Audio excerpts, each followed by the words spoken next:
If you like pina coladas, dum, dum, dum, dum. Getting caught in the rain. Dum, dum, dum. Obviously, we're making a pina colada today. Let's start the show.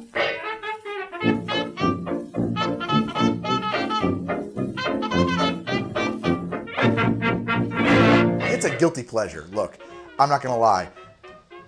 I generally drink quite a few pina coladas on any given summer. It's not all old fashions and traditional daiquiris in the house of how to drink, to be honest. I like a pina colada just as much as the next rational thinking adult. They're delicious. This is a great drink. There's a legend that the pina colada was invented in the 19th century by a Puerto Rican pirate by the name of Roberto Cofresí, if I'm not mistaken. And he put together some white rum, some pineapple, and some coconuts to cheer up his crew, to bolster their morale. The recipe was lost with his death and supposedly rediscovered later on. That sounds like a legend you make up when you're inventing a drink that you want tourists to drink. I thought about getting kind of fancy with it, but I think for our first foray into that drink, we should keep it pretty simple. So we're not gonna make our own cream of coconut. You could. I'll include a link to a recipe for that if you're interested in doing your own homemade cream of coconut. Of course, I'm talking about cream of coconut. It's the quintessential ingredient that makes a pina colada a pina colada. The most famous brand, and what I'm going to use is this Coco Lopez. Comes in a can, which is really not convenient because you're not going to use a whole can in a drink. There is a brand called Coco Réal. It's pretty good. You keep that one in the fridge, and it comes in a squeeze bottle. I do like it for that reason. They taste about the same to me. Lopez is definitely the standard reigning champion. So when you get this, I would recommend transferring it to some kind of a bottle because you're gonna want to pour it off and stuff like that. The other thing is that it actually likes to be kept at a warmer temperature. It wants to congeal and coagulate. And so from what I understand, a lot of bars, they actually keep it kind of semi-hot so that it's always liquidy. The ingredients in this are highly processed, pretty mid-century kind of thing going on here. I'll read them out for you, but if that's the kind of thing that concerns you, you're going to want to make your own. And honestly, truth be told, I never have. It's something I'm interested in, but it looks like it's a big job, and I kind of always like the way this tastes. And it's not like I'm very worried about the healthful aspects of my pina colada. That's not the reason I'm drinking them. Ingredients. Coconut. That's good. The first ingredient is coconut, so it's really not that bad. Sugar, water, polysorbate 60. I think that's just a thickener. Same as the sorbitan, monostearate, some salt, propylene glycol alginate. That doesn't sound too good for you. Mono and diglycerides. Those are emulsifiers. Citric acid, guar gum, locust bean. And it's pasteurized. We're gonna use Bacardi Gold. This is fine rum for this. There's nothing, this is probably better rum than you need for this drink because the rum is not very present. You're not gonna taste much of it. If you wanted a more present rum, you might go with a funkier Jamaican rum, like a Smith & Cross, up at proof a little bit too. Not really what I'm going for in a pina colada. I kind of save that for something like a painkiller. For me, that's like the sophisticated version of a pina colada, a little bit of a grown-up pina colada. Not that a pina colada should be a kid's drink. Is a pina colada a tiki drink? Technically, I would say no. It's a beach drink. It's definitely a vacation drink. It's definitely the drink of the all-inclusive resort and maybe cruises. I don't think that a pina colada meets the definitions of a tiki drink by either its origin or by the characteristics of the drink. I have a whole episode where I talk about the history of Tiki, just a Tiki intro, and then we went into the Tiki series. And if you're interested in that, I'm gonna provide a link to that Tiki series I did right below. You should check that out. If you wanna count it as a Tiki drink, I'm not gonna stop you. I don't think I would, but I also don't like to be pedantic and correct people either, because that kind of kills the mood of the party. So don't start doing that. When someone says, what a great Tiki drink, just smile and nod. Don't say, well, actually, it's not a tiki drink at all. It's just a 70s or 50s beach drink. Don't do that. They won't like that. They'll leave your party and they'll hate you and they won't come back unless the drinks are very good.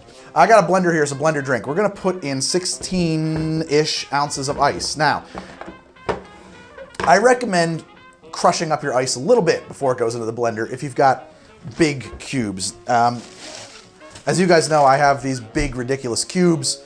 The blender will get them ground down in my case, but it takes it a little longer. So I help it a little bit by giving it some edges to grab onto, just so that it can get down into the blades there. So I got some graduation lines here. I want about 16 ounces of ice. This isn't rocket science.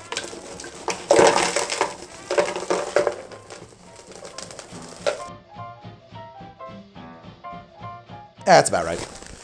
I want 1.5 ounces of my cream of coconut. I'm gonna make that my first ingredient strategically, even though it probably should be anyway, because it's sticky and it won't come out of this jigger very easily. So by making that one the first pour we do, everything else will go through the jigger. I'm not gonna wash the jigger between now and then, and I'll get the rest of my pour that way, because there's actually quite a bit that's not coming out of there, coating that. And we just wanna, we don't wanna, we wanted 1.5 ounces. Let's make sure we get it. So the next thing I'm gonna do is 1.5 ounces of pineapple juice. In it goes.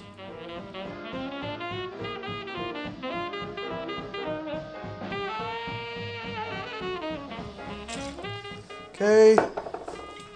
And with it, a little bit more of our Coco Lopez. We want 1.5 ounces of Bacardi.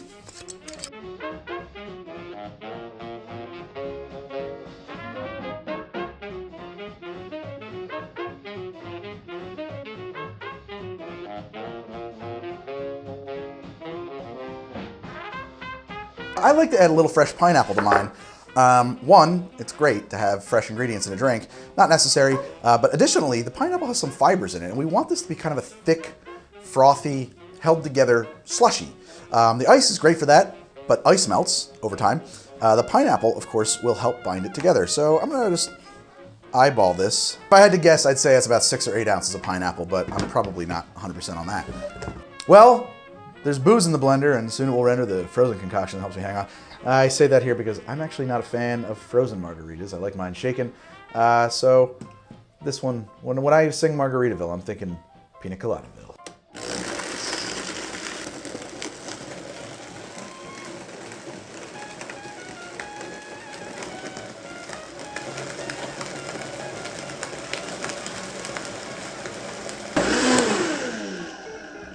Whew!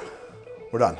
You guys, one of my things is I have a weirdly perfect recall photographic memory of every episode of SNL that aired between like 1989 and 1998. There was a bit when Patrick Stewart was hosting, and they did The Love Boat, The Next Generation, like Star Trek, The Next Generation.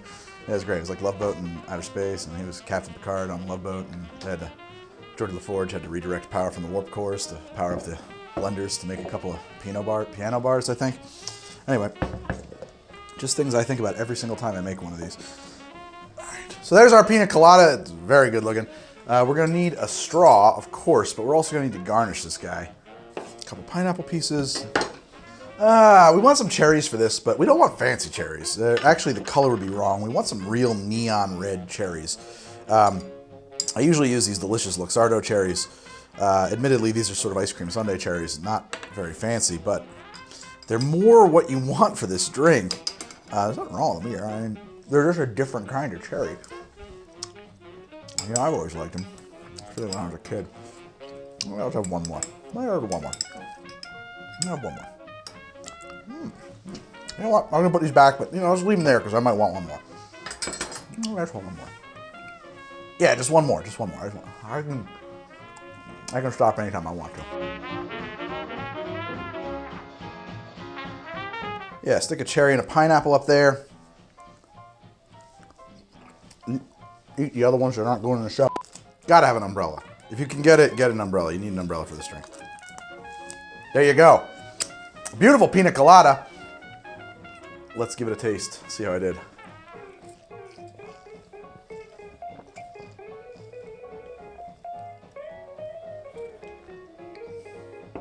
That's pretty good. That, oh my God.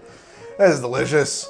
That is delicious. It is, oh my God, it's just sweet. Honestly, it's a sweet and pineapple and coconut thing.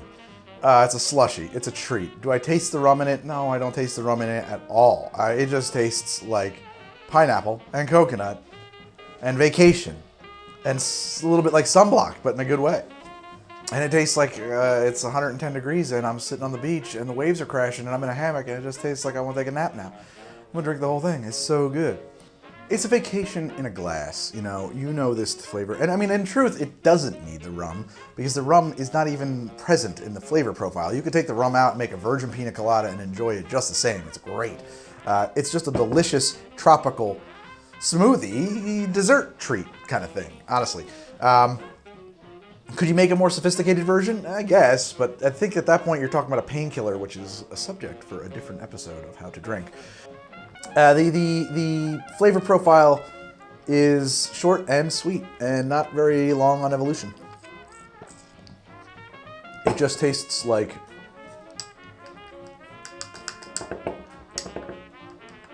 heaven. Tastes like Sandals Resort. Tastes like the sun melting into the sea.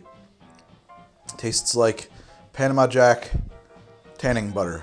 Well, I'm Greg. This is How to Drink, the show I'm making cocktails and how to drink them. Today I made a Piña Colada, and I'm probably going to finish the whole thing right off the camera. Actually, between you and me, we lost the sound on the first take of this. This is a do-over. I've already finished a whole one. Now I've had 1.5, and before that I had a warm-up drink, so I'm getting there.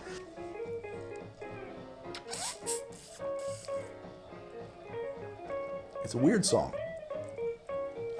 It's kind of a weird song, and they're kind of shitty people. Because, okay, he's with his old lady, and he was tired of her. Just tired of her. She didn't do anything wrong. He just was with her, got tired of her. He goes, he takes out a personal ad. So for younger people, that would be a thing you put in a newspaper, kind of like Craigslist. Wait, no, for younger people, that would be like signing up for Tinder without telling your significant other. And a newspaper is it's a thing we used to have. It's a broad sheet of paper with ink on it, and it folds up. It's not bound at all, and they come from a newsstand, or you could have them delivered to your house. It has words in it. And there'd be a classified section. He goes to the classified section. He's going to place a classified ad, and when he's looking at it, he sees a classified ad for a lady looking for a fella. And what she's interested in is somebody who's into pina coladas, sex on the beach, not the drink, the actual act, getting caught in the rain, not yoga. He thinks this lady is perfect. What he fails to recognize is that these are all the characteristics of his wife, the old lady that he's tired of. How did he fail to notice that? He's been married to her for a while. I think he says years. This is her. It's just her writ large on the newspaper. He fails to notice that. Whoa, okay. So he replies, I'm into what you're laying down. I'm into champagne. We will meet at O'Malley's and get the heck out of here. I'm splitting. I'm going to ditch my wife. His wife, says, that's great, I'm going to ditch my husband. They run into each other at O'Malley's. Oh, they have a big laugh about it. You were going to abandon me? I was going to abandon you! Oh my God, we're perfect for each other! We're evil sociopaths! What a romantic song! And so they stay together, even though the whole point was that both of them were completely checked out of the relationship. Ah, mon amour.